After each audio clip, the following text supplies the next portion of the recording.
galera, hoje iniciando mais um simulado da nossa caminhada do pão de queijo. Simulado de hoje, simulado número 6. Bom, para quem já fez o simulado, espero que todos já tenham feito, é um simulado que eu peguei só a Lei 8.112, que é onde eu estou apostando as cartas aí para nossa prova, né, que está chegando. Então, eu acredito que a Lei 8.112 será aquele assunto de maior incidência na hora da prova. Bom, e eu coloquei só questão com casca de banana, todas da própria Fundação Carlos Chagas. Então, por exemplo, essa primeira questão é uma questão da Carlos Chagas, Tribunal de Contas do Estado da Paraíba, auditor de 2007. E ela pede o enunciado de uma súmula do Supremo Tribunal Federal. Ela trata sobre a responsabilidade do servidor. Então vamos dar uma lida. Um servidor público é acusado de ter cometido um ato apontado simultaneamente como ilícito penal e administrativo. No processo judicial penal, o servidor é absolvido por se haver demonstrado que o ato praticado não configurava crime. Ou seja, está falando da absolvição na esfera penal porque o fato não era crime. Vamos relembrar isso, galera? Olha só, segundo a Lei 8.112, o servidor, quando ele comete uma irregularidade, ele está sujeito à condenação na esfera civil, na esfera administrativa e na esfera penal. E o que a gente aprende? Vamos lá. Responsabilidade civil quando tem um dano, um prejuízo na história. Responsabilidade administrativa quando ele desrespeita deveres, proibições do seu estatuto, do seu código de ética. Responsabilidade penal não apenas por crime, mas também por contravenção.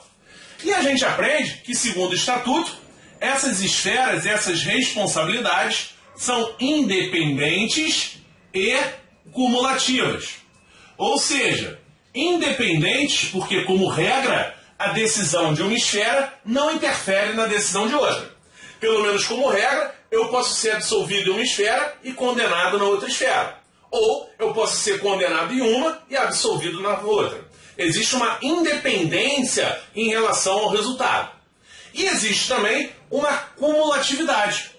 Eu posso ser punido em uma, nas duas ou nas três esferas ao mesmo tempo. Agora, essa independência, ela é uma independência relativa. Por quê, Gustavo? Porque existem exceções a essa independência. Existem casos em que a decisão da esfera penal pode interferir nas demais esferas. E é isso que eles vão te cobrar na hora da prova. Quando a decisão da esfera penal interfere nas outras. Então, primeira coisa, se o servidor foi condenado na esfera penal. Galera, se ele foi condenado na esfera penal, essa decisão vai interferir nas outras esferas, porque ele vai ser condenado nas outras. Então, beleza, tranquilo. Segundo caso, Gustavo, e se ele for absolvido na esfera penal? Aí, galera, a resposta é depende. Eu tenho que saber por que ele foi absolvido na esfera penal. Preste atenção. Segundo o estatuto, se ele foi absolvido por negativa de autoria ou pela inexistência do fato, não esquece. Negativa de autoria. Teve o crime, mas o Gustavo não é o autor. Ou pela inexistência do fato. Esse fato narrado nos autos não existiu. Se ele foi absolvido na esfera penal por um desses dois motivos, ele também vai ser absolvido nas outras. Ou seja, vai haver interferência da decisão da esfera penal nas outras esferas. Então, até aí, todo mundo lembra, ou pelo menos eu espero que todo mundo lembre.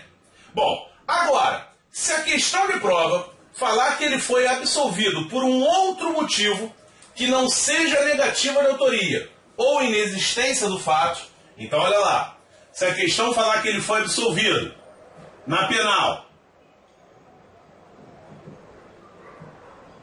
por outro motivo, não haverá interferência. O que isso quer dizer? Quer dizer que se ele for absolvido na esfera penal por um outro motivo que não seja nem negativa de autoria e nem inexistência do fato, e ele pode ser condenado nas demais esferas. Então não vai haver interferência. Quer ver um exemplo? O exemplo que está aí na questão. Exemplo. Ausência, tecnicamente falando, ausência de tipicidade penal. É isso aqui que a questão está dizendo. Ausência de tipicidade penal. Ele foi absolvido na esfera penal porque aquele fato não é crime, não é previsto no Código Penal como crime. Então ele vai ser absolvido nas outras? Não necessariamente. Ele poderá ou não ser absolvido nas demais esferas. Aí vai depender lá do caso em concreto. Por quê? Qual é a ideia? A ideia é, crime não foi. Mas vamos analisar o resto. Vamos ver se não tem uma infração administrativa nesse meio. Quer ver outro exemplo? Ele foi absolvido na esfera penal por falta de provas. São os dois exemplos que aparecem em questão. Falta de provas. Quer dizer, eu não tenho prova de que a infração é um crime. Eu não tenho prova de que o servidor cometeu um crime. Mas eu posso ter prova suficiente de que ele cometeu uma infração administrativa. Então, repara, nessas situações não vai haver interferência. Ele foi absolvido na penal, mas pode ser condenado nas demais. Ele poderá ou não ser condenado nas demais. E é aí que entra a súmula 18 do Supremo Tribunal Federal. A súmula 18 do Supremo Tribunal Federal, ela fala que deve ser apurada a falta residual nessa situação. A FCC cobrou isso nessa questão e já cobrou outras vezes. Qual é a ideia da falta residual? Crime não foi, mas analisa o resíduo, analisa o que sobrou, analisa o que restou. E aí vamos ver se foi uma infração administrativa ou se tem responsabilidade civil nessa história. Já que crime não tem, vamos analisar o que sobra. Então essa é a ideia de se apurar a falta residual, súmula 18 do Supremo Tribunal Federal. Então, com esse esqueminha aí, a gente mata qualquer questão de prova sobre esse assunto e a FCC adora esse negócio. A parte de responsabilidade do servidor, segundo a Lei 8.112, a banca adora. Então agora fica fácil de rematar a questão. Ele foi absolvido na esfera penal porque o ato praticado não é crime. Ausência de tipicidade penal. Crime não é, mas vamos analisar o resto? Ou seja, sendo assim, no processo administrativo o servidor poderá ou não ser absolvido, devendo se apurar a falta residual. Então repara que a FCC já cobrou essa súmula 18 do Supremo, tem que conhecer. Beleza? Então vamos agora para a nossa segunda questão. Uma questão um pouquinho maior, que envolve a parte de princípios do processo administrativo. Galera, a questão é genérica, ela fala de processo administrativo em geral. Mas eu tenho que lembrar que o PAD, que está no nosso edital, é um tipo de processo administrativo. Então, pelo menos essa parte de princípios, acho legal saber. Então, olha lá. Considere os assertivos abaixo atinentes aos princípios do processo administrativo. 1. O princípio da oficialidade está presente no poder de iniciativa da administração para instaurar o processo, na instrução do processo e também na revisão de suas decisões. Correto. Princípio da oficialidade ou do impulso oficial do processo. Permite que a própria administração inicie o processo. Se a administração toma ciência de uma irregularidade, ela, de ofício, pode iniciar um processo administrativo. E é ela que vai instruir esse processo. A administração não pode provocar diligência, fazer perícia, chamar testemunha. Ela tem uma ampla liberdade de atuação dentro dessa etapa de instrução e ela também pode até revisar de ofício as suas decisões. A própria Lei 8.112, lá no artigo 182, 181, ela trata do processo de revisão. Então, item 1 verdadeiro. Então, oficialidade ou impulso oficial quer dizer que a administração tem ampla liberdade de agir dentro do processo administrativo. 2. No processo administrativo prevalece o princípio da atipicidade, no sentido de que muitas infrações não são descritas com precisão na lei. Perfeito. Galera, quem tem acompanhado contagem regressiva, eu falo disso direto. O poder disciplinar, ele é tido pela doutrina como um poder discricionário. E um dos motivos é esse, é o princípio da atipicidade de ilícitos e infrações. Nem todas as condutas são descritas na Lei 8.112. Aquele velho exemplo, falta grave. Eu sei que falta grave é demissão, mas a lei não descreve o que é falta grave. Não é tipificado na legislação a falta grave. Então eu tenho uma margem de subjetividade, eu tenho uma margem de discricionariedade na hora de decidir se aquilo é ou não falta grave. Então é por isso que se fala em atipicidade de ilícitos e infrações. Não são previstos em lei. Beleza? Bom, no item 3 e no item 4, a questão fala de pluralidade das instâncias, que também é mais um princípio aplicável ao processo administrativo disciplinar. Ele é fruto da estrutura hierarquizada da administração pública. Galera, dentro da Lei 8.112, a gente sabe que existe a possibilidade do servidor recorrer de uma decisão. É o recurso hierárquico, é o pedido de revisão. Quando eu falo do recurso hierárquico, olha a ideia de hierarquia. Eu vou me remeter a quem está acima daquela autoridade. Isso é a pluralidade de instâncias, né? Quando você vai, por exemplo, num processo penal, você tem a primeira instância e recorre para a segunda instância. E eu também tenho as instâncias administrativas, fruto da estrutura hierarquizada. Então, olha só, no processo administrativo, embora vigore o princípio da pluralidade de instâncias, não é permitido alegar em instância superior o que não foi arguído de início. Isso aqui está falso.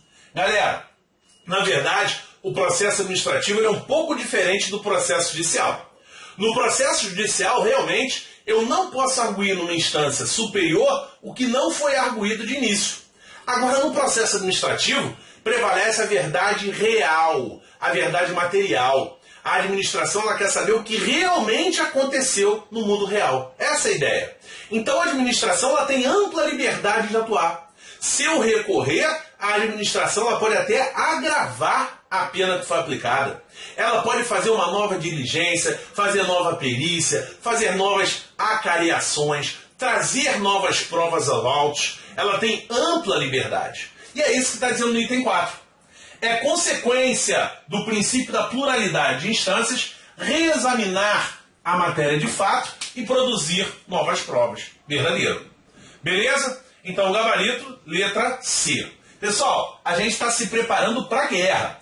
Esse é o tipo de questão um pouquinho mais puxado, mas percebam, prova de analista, área judiciária, terra de Ceará, caiu. Então, a gente está se preparando para uma questão, um grau de dificuldade um pouquinho maior. A gente está indo para a guerra. É melhor se preparar por mais, né, do que por menos. Beleza. Questão 3, questão da casca de banana. Nesse simulado 6, excepcionalmente eu vou corrigir ele todo, porque eu acho que vai cair muito ali o 8.112.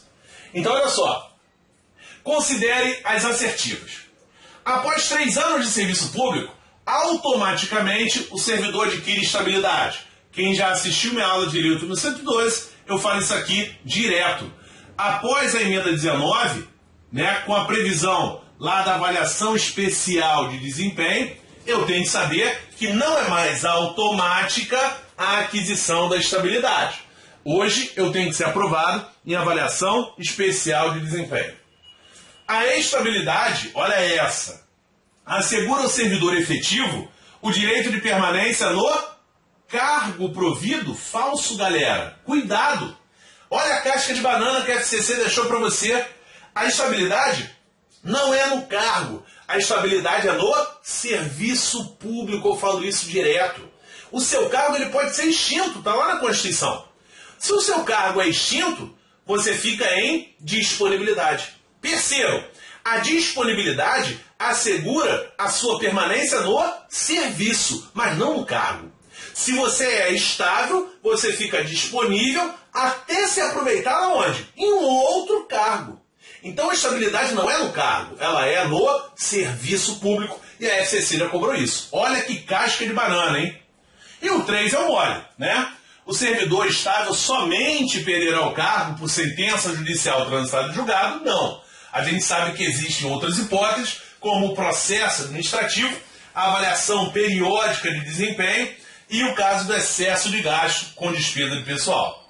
Então, gabarito letra E, todas estão incorretas. Beleza. Na verdade, essa questão era fácil, né? A pegadinha era só esse item 2. Beleza. Vamos lá. Sobre processo disciplinar, que está expresso no nosso edital. O processo disciplinar será conduzido por comissão composta por 5 servidores, errado, 3 servidores estáveis, designados pela autoridade competente, que indicará dentre eles o seu presidente. Beleza. E esse presidente deverá necessariamente ser ocupante de cargo efetivo superior ou ter nível de escolaridade superior ao indicado. Tá falso também. Por quê? A lei fala que o presidente ele tem que ter cargo ou nível de escolaridade igual ou superior ao do acusado. Então, se você é técnico judiciário, o presidente da sua comissão tem que ser um técnico judiciário. Por exemplo, é possível? Pode. Mas ele pode ser um analista? Pode. Tem que ser nível igual ou superior, cargo igual ou superior. Se você tem nível de escolaridade de nível superior, o cara pode ter nível superior. Pode ter segundo grau? Não. Só se o cargo dele for superior. Tá? Então, segundo a lei, ele tem que ter cargo efetivo ou nível de escolaridade igual ou superior ao do indiciado. Beleza. Não poderá participar de comissão de sindicância ou de inquérito, cônjuge, companheiro ou parente do acusado consanguíneo ou afim em reta ou colateral até o 3º grau. Galera, é o único caso em que a Lei 8.102 usa o 3º grau de parentesco para impedimento. Beleza? É o único caso. E o item 4, correto. Fala que o prazo do PAD é de 60 dias, prorrogáveis por mais 60. Rapidamente, isso foi uma contagem regressiva. Ó. O PAD ordinário, o PAD tradicional, 60 mais 60. O PAD sumário, para o caso de abandono de cargo, inassiduidade habitual ou acumulação ilícita, 30 mais 15. O processo de sindicância, 30 mais 30, prazo abancadora, né? E o processo de revisão, 60 dias improrrogáveis. Beleza? Então não pode esquecer isso. Gabarito, letra A. Item 3 e 4, corretos. Beleza. Vamos para a próxima questão. A nossa próxima questão é fácil. Eu coloquei de propósito para chamar atenção para um negocinho que tem lá na Lei 8.112. É sobre diária, sobre a parte de remuneração, sistema remuneratório de servidor.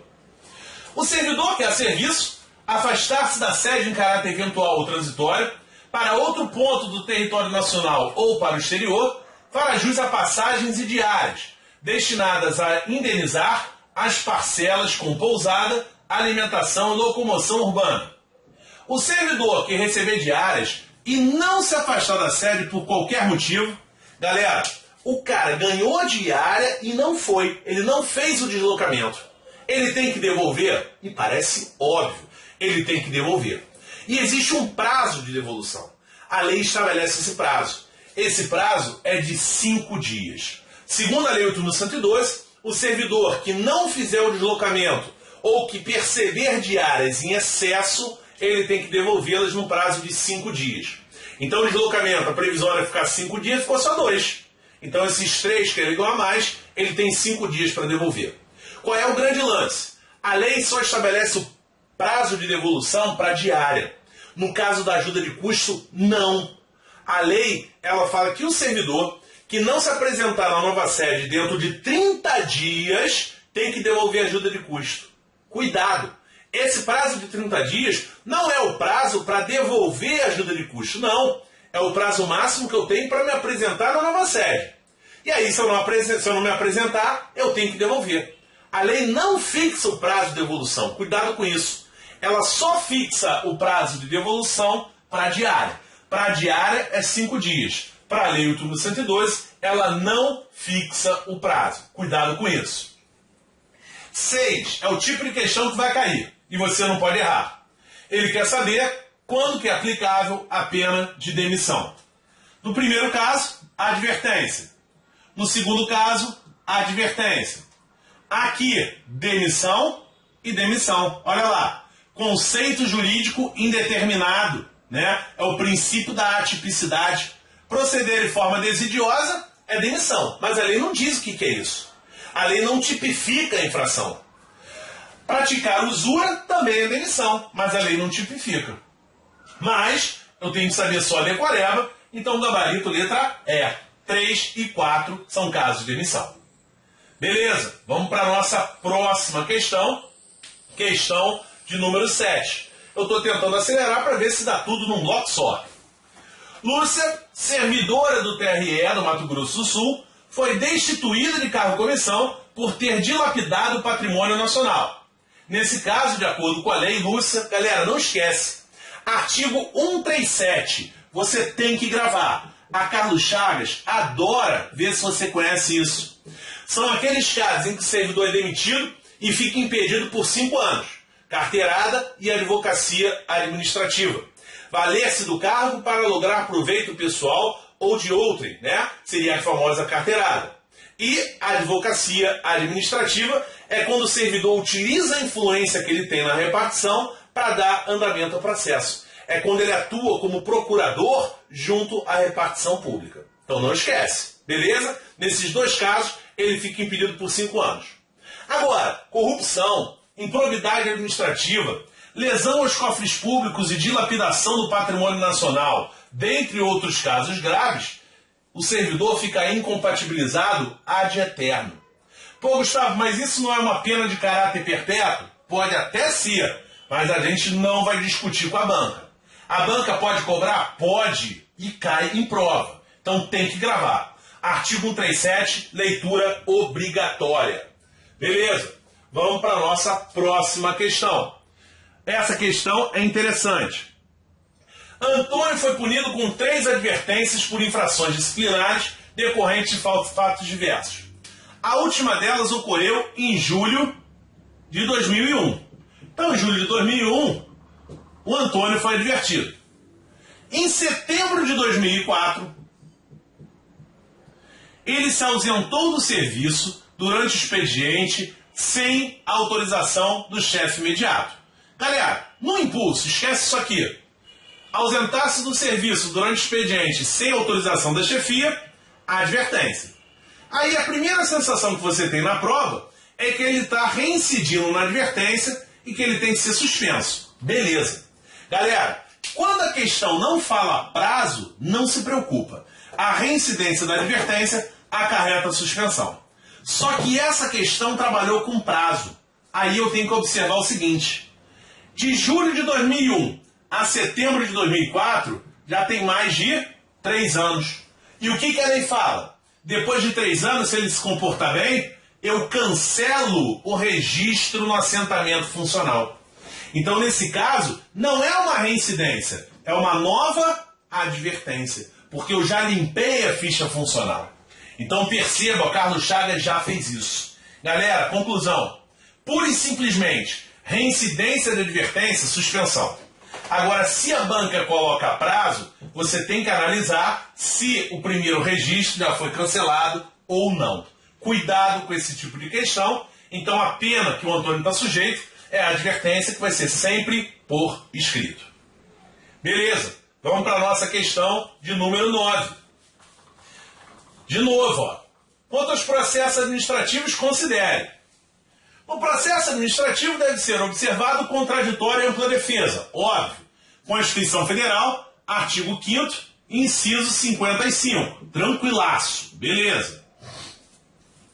A oficialidade, olha aí, é o princípio que garante à administração iniciar o processo administrativo de ofício, sem a necessidade de provocação de terceiros. Beleza, mole, já falamos sobre isso.